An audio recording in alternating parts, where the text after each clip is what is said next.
राधे राधे दोस्तों, आप सुन रहे हैं लक्ष्मी कुमारी इन्फो पर जयशंकर प्रसाद जी की कहानी अनबोला। चलो चलते हैं कहानी की ओर। उसके जाल में सीपियां उलझ गई थी। जगैया से उसने कहा, इसे फैलाती हूँ, तू सुलझा दे। जगैया ने कहा, मैं क्या तेरा नौकर हूँ? कमैया ने तिनक कर अपने खेलने का छोटा सा जाल और भी बटोर लिया। समुद्र तट के छोटे से होटल के पास की गली में अपनी झोपड़ी की ओर चली गई। जगैया उस अनखाने का सुख लेता सा गुनगुनाकर गाता हुआ अपनी खजूर की टोपी और भी तिरछी करके संध्या की शीतल बालुओं को पैरों से उछालने लगा। दूसरे दिन जब समुद्र में स्नान करने के लिए यात्री लोग आ गए थे, सुंदर पिंड सा सूर्य समुद्र के नील जल में स्नान कर प्राचीन के आकाश में ऊपर उठ रहा था। तब कमैया अपने पिता के साथ धीवरों के झुंड में खड़ी थी। उसके पिता की नावें समुद्र की लहरों पर उछल रही थी। महाजाल पड़ा था, उसे बहुत से धीवर मिलकर खींच रहे थे। जगैया ने आकर कमैया की पीठ में उंगली गोद दी। कमैया कुछ खिसक कर दूर जा खड़ी हुई। उसने जगैया की ओर देखा भी नहीं। जगैया को केवल माँ ही थी। वह कमैया के पिता के यहाँ लगी लिपटी रहती, अपना पेट पालती थी। वह वेद की डोरी लिए वहीं खड़ी थी। कमैया की मछलियां ले जाकर बाजार में बेचना उसी का काम था। जगैया नटखट था। वह अपनी माँ को वहीं देखकर और हट गया, किंतु कमैया की ओर देखकर उसने मन ही मन कहा, अच्छा। महाजाल खींचकर आया। कुछ तो मछलियां ही थी, पर उसमें एक भीषण समुद्री बाघ भी था। दर्शकों के झुंड जुट पड़े। कमैया के पिता से कहा गया उसे जाल में से निकालने के लिए, जिसमें प्रकृति की उस भीषण कारीगरी को लोग भलीभांति देख सकें। लोभ सवरण ना करके उसने समुद्री बाघ को जाल से निकाला। एक खूंटे से उसकी पूंछ बांध दी गई। जगैया की माँ अपना काम करने की धुन में जाल में मछलियां पकड़कर दौड़ी में रख रही थी। समुद्री बाघ बालू की विस्तृत बेला में एक बार उछला। जगैया की माता का हाथ उसके मुंह में चला गया। कोहलाकोल मच गया, पर बेकार। बेचारी का एक हाथ वह चबा गया।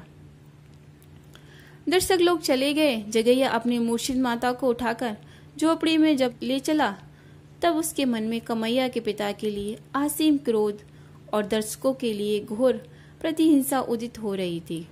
कमैया की आंखों से आंसू बह रहे थे। वह तब भी नहीं बोली।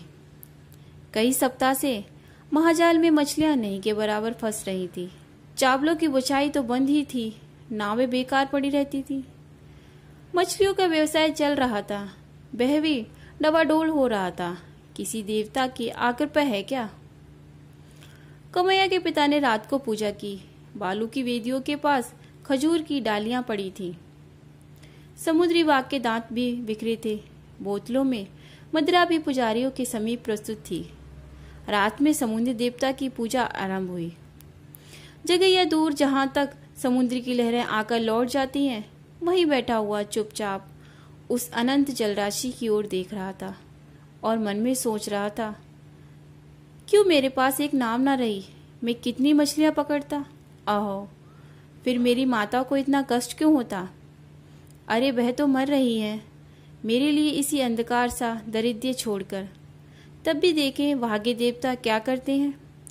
इसी रगैया की मंजूरी करने से तो वह मर रही है।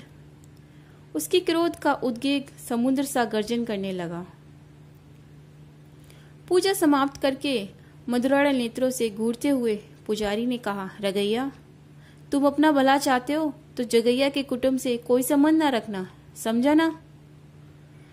उधर जगैया का क्रोध अपनी सीमा पार कर रहा था। उसकी इच्छा होती थी कि रगैया का गला घोट दे, किंतु वह था निर्बल बालक। उसके सामने से जैसे लहरें लौट जाती थी, उसी तरह उसका क्रोध मूर्छित होकर गिरता सा प्रत्यावर्तन करने लगा। वह दूरी दूर अंधकार में झोपड़ी की ओर लौट रहा था। सहसा किसी का कठोर हाथ उसके कंधे पर पड़ा। उसने चौंक कर कहा, कौन? मंद्रा बेहल कंठ से रगैया ने कहा, तुम मेरे घर कल से ना आना। जगैया वहीं बैठ गया। वह फूट फूट कर रोना चाहता था, परंतु अंधकार उसका गला घोट रहा था। दारुण भोग और निराशा उसके क्रोध को उत्तेजित करती रही। उसे अपनी माता के तत्काल न मर जाने पर झुलझुलाहट सी हो रही थी। समीर अधिक शीतल हो चला। प्राची का आकाश स्पष्ट होने लगा, पर जगैया का अदृष्ट तमचानन था। कमैया ने धीरे धीरे आकर जगैया की पीठ पर हाथ रख दिया। उसने घूमकर देखा, कमैया के आंखों में आंसू भरा था। दोनों चुप थे। कमैया की माता ने पुकार कर कहा, जगैया तेरी माँ मर गई, इसको अब ले जा। जगैया धीरे धीरे उठा और अपनी माता के शव के पास खड़ा हो गया। अब उसके मुख पर हर्ष, विषाद, सुख दुख कुछ भी नहीं था। उससे कोई बोलता ना था और वह भी किसी से बोलना नहीं चाहता था। किंतु कमैया भीतर ही भीतर फूट फूट कर रो रही थी। पर वह बोले कैसे? उससे तो अनबोला था ना। दोस्तों, ये थी जयशंकर प्रसाद जी की कहानी अनबोला। अगर आपको मेरी कहानियाँ पसंद आ रही हैं तो चैनल को सब्सक्राइब करें और कहानियों को लाइक करें। अगर आपकी पसंद की कोई कहानी आप मेरे से सुनना चाहते हैं तो कमेंट बॉक्स में ज़रूर बताएं।